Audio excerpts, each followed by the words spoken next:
Hello, dear phonograph. So I have a phonograph back in high school, but it's closed because it was airing on school TV, but now school TV is like we just cancel the contact with them. So a contract, yeah. We just yeah, the contract was expired and we changed the leader and he was like he didn't like to continue the phonograph. So I just continued here. And today I'm reading an essay from myself for Yale. And even though I know there's little chance for me to get in, but I still want to read it because I think it's just personal and worth memorizing. So, yeah, the prompt is Yale carries out its mission through the free exchange of ideas in an ethical, interdependent, and diverse community. Reflect on a time when you exchanged ideas about important issues with someone holding an opposite view. How did this experience lead you either to change your opinion or to sharpen your reasons for holding on to it? So the word limit is 400. I'm not yet finishing it because it is just too hard.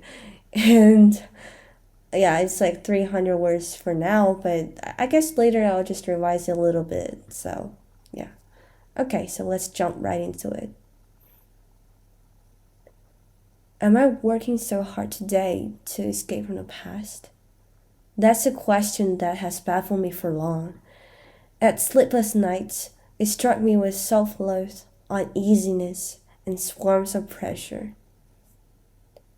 I know myself all too well, and that is why I hate bringing up my past to others. I hate to admit my cowardice. I hate to reveal myself as a victim of some misfortune, since this is the weakest excuse for unforeseen catastrophes. I have been always avoiding exposing my weakness.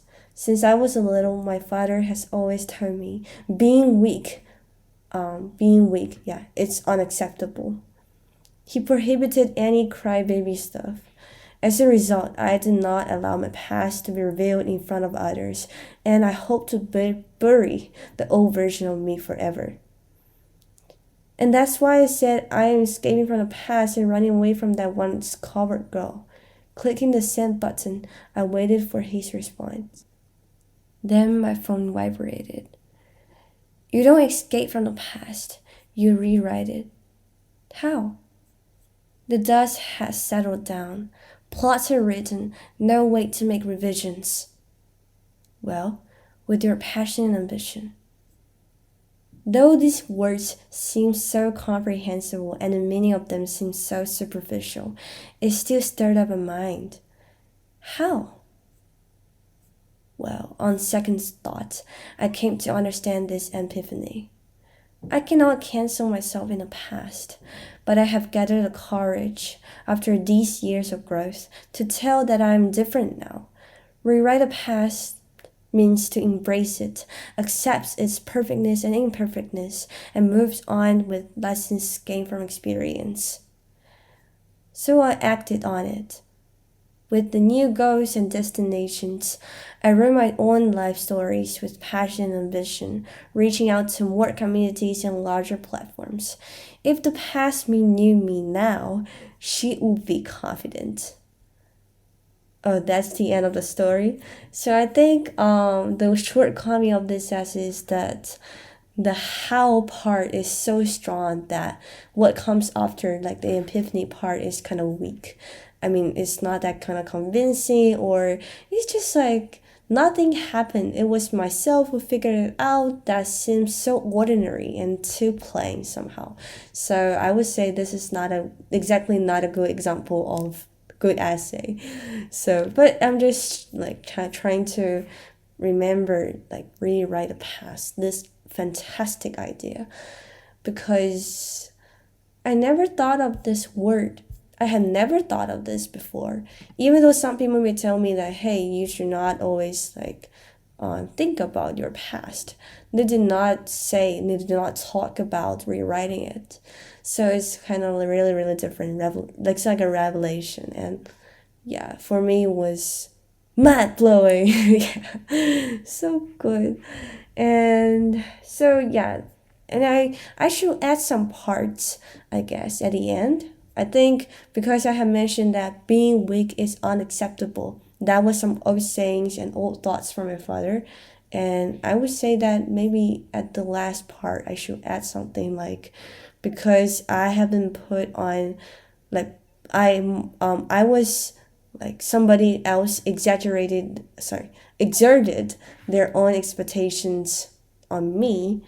That made me really, really stressful, and also tried so hard to meet such expectations. Like, I'm an iron A lady, I'm the most competent girl in the class. So these kind of expectations were kind of barriers that blocked me from a way to fully express myself and fully embrace who I am. So yeah, it's about like truly embrace myself, my own identity, my perfectness and imperfectness. Okay, that's kind of cliche, but yeah, it's like that. So I would say, yeah, maybe at the last part I should talk about that more. And also why I want to be a strong person. Before, I thought like I need to be accepted by those strong people. I need to get involved into their groups, so I gotta be strong. However, after that, or after the epiphany, after realizing that I should embrace my past, no matter what I was, I'm still growing. So there's always a chance. And yeah, maybe I should say that now I want to be stronger because I want to explore, like, oh my god, explore what, um it's kind of strange, but yeah, I feel like I'm not going to be striving for recognition anymore. I'm going to show, or going to make myself feel self-worth by gaining happiness, accomplishments that make myself feel like I'm living a life. I think that's the point, because I need to be more egocentric. Before I realized this, I was kind of like altruistic, and also I would devote everything for a thump. Like, you like it, you like me, yeah, a thump. So I think, yeah, I think that that's the point. So yeah, all right, yeah, because we only live once. Why should we live in others' expectations? We should not live for anybody else. And that's also a question that my ex, he asked me like years ago. He didn't ask me, he scolded me. He was like, "You're not living for yourself." And I was really mad. But I had to admit that at that time it was pretty much true. So I would encourage all of us to live for ourselves, even though that kind of like seemed to be not so probable, especially like I have a family, and I really cannot give them up.